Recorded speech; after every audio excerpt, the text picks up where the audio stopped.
Évaluer pour évoluer. Faire évaluer son enseignement par les étudiants et étudiantes. Passer d'un enseignement en présence à un mode d'enseignement à distance dans l'urgence est tout sauf aisé. Quelle partie de mon enseignement peut être conservée? Enseignement synchrone ou asynchrone? Quels documents et ressources mettre à disposition des étudiants et étudiantes? Qu'est-ce que j'attends d'eux? Bref, autant de questions auxquelles vous avez dû répondre dans une situation qui vous était jusqu'alors inconnue. Difficile aussi d'ajuster sa présentation ou de détecter les éléments sur lesquels insister sans retour visuel ou oral de la part de vos étudiants et étudiantes. Alors comment savoir si globalement ça fonctionne? Pour recueillir l'avis de vos étudiants et étudiantes et mieux comprendre leurs attentes, besoins et éventuelles difficultés, le CSE vous propose un bref questionnaire d'évaluation dite intermédiaire. Il est conçu comme un outil de dialogue constructif dans des circonstances exceptionnelles. Cela vous intéresse? Découvrons ensemble ce qu'il propose, en se rappelant que tout est adaptable.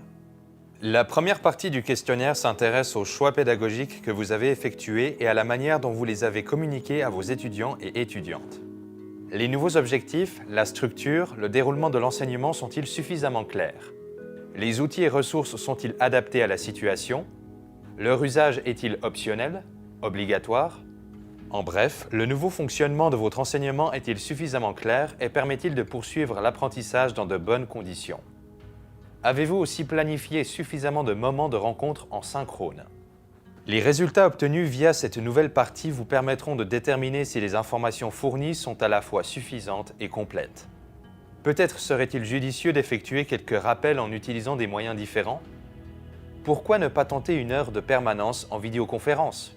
Un espace de discussion Moodle ou encore une FAQ? Peut-être pourriez-vous apporter des modifications plus profondes à l'enseignement en repensant son format, passer du synchrone à l'asynchrone, varier les formats selon les activités prévues. La seconde partie du questionnaire proposé se focalise sur les aspects liés à l'apprentissage et aux méthodes de travail, en adoptant un point de vue davantage centré sur les étudiants et étudiantes. Comme vous le savez, nous n'apprenons pas tous de la même manière. Les changements apportés à votre enseignement nécessitent plus ou moins de capacité d'adaptation et d'effort de la part de vos étudiants et étudiantes et représentent une charge de travail qui peut fortement varier d'un individu à l'autre. Les résultats obtenus dans la seconde partie vous permettront de déterminer si les méthodes d'enseignement adoptées et le format proposé conviennent à vos étudiants et étudiantes. L'ampleur et la nature des travaux demandés pourraient-ils être reconsidérés? Pensez au temps de coordination et à l'apprentissage de technologies et outils totalement nouveaux qui sont nécessaires pour tout travail de groupe à distance. La charge de travail que vous prévoyez initialement pour ce travail n'a-t-elle pas augmenté? La troisième partie s'intéresse aux conditions d'études personnelles qui peuvent exercer une forte influence sur l'apprentissage. Toutes les conditions d'ordre logistique sont-elles réunies pour que vos étudiants et étudiantes soient en mesure d'étudier et travailler aussi confortablement que possible? Les réponses à ces questions pourront peut-être modifier considérablement le format de votre enseignement. Par exemple, si une majorité d'étudiants et étudiantes ne disposent pas d'un espace ou de moyens ou d'accès informatique satisfaisants pour étudier, l'enseignement asynchrone sera sans doute préférable. La quatrième partie nécessite une petite prise de recul et vous permettra, ainsi qu'à vos étudiants et étudiantes, de relativiser l'importance des éventuelles difficultés relevées. Somme toute, est-il possible de suivre votre enseignement sous sa forme actuelle, même si tout n'est pas parfait? De manière générale, on considère que lorsque plus de 80% des répondants et répondantes ont répondu oui ou plutôt oui à une affirmation, celle-ci ne nécessite pas de modification urgente. Cela dépend bien entendu du taux de réponse, de l'importance que vous accordez à un élément en particulier, etc. Cette limite indicative pourra vous permettre, si nécessaire, de hiérarchiser les éventuelles modifications à apporter à votre enseignement. Enfin, la dernière partie du questionnaire permet de préciser les réponses apportées. D'une part, les étudiants et étudiantes peuvent souligner les éléments qu'il faut absolument conserver, ce qui semble particulièrement utile pour l'apprentissage dans la situation actuelle.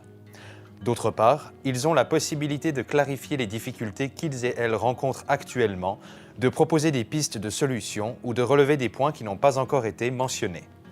Pour analyser les commentaires laissés, nous vous proposons de les classifier, tout d'abord selon leur valence, soit s'ils sont plutôt positifs, plutôt négatifs ou s'ils relèvent de suggestions.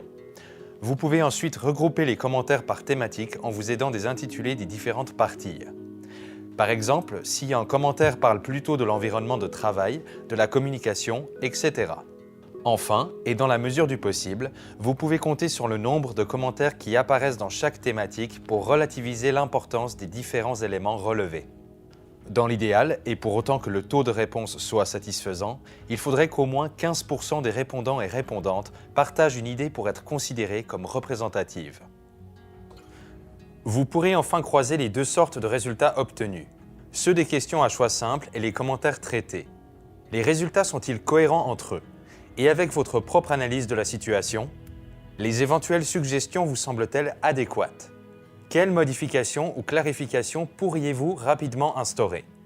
Il ne s'agit pas de tout remanier dans votre enseignement, mais bien de déterminer les éléments sur lesquels vous pouvez agir dès que possible pour le plus grand bénéfice des étudiants et étudiantes. Surtout, n'hésitez pas à discuter de ces résultats avec vos étudiants et étudiantes, de l'interprétation que vous en faites et des éventuelles modifications que vous allez apporter à votre enseignement. Eux et elles seuls pourront vous indiquer si ce que vous envisagez va faciliter leur apprentissage, s'ils auraient besoin de clarifications supplémentaires ou d'un soutien plus poussé de votre part. Quelques mots durant votre présentation en mode synchrone, quelques lignes sur Moodle ou MyUnil, un mot glissé dans votre PowerPoint suffiront à initier le dialogue, et à vous de le maintenir. Une dernière chose, vous n'êtes pas tout seul. Toute l'équipe du CSE est à votre disposition pour vous accompagner dans cette démarche, de l'analyse des résultats à la proposition de pistes concrètes. Et plus largement pour toute question liée à votre enseignement. Contactez-nous.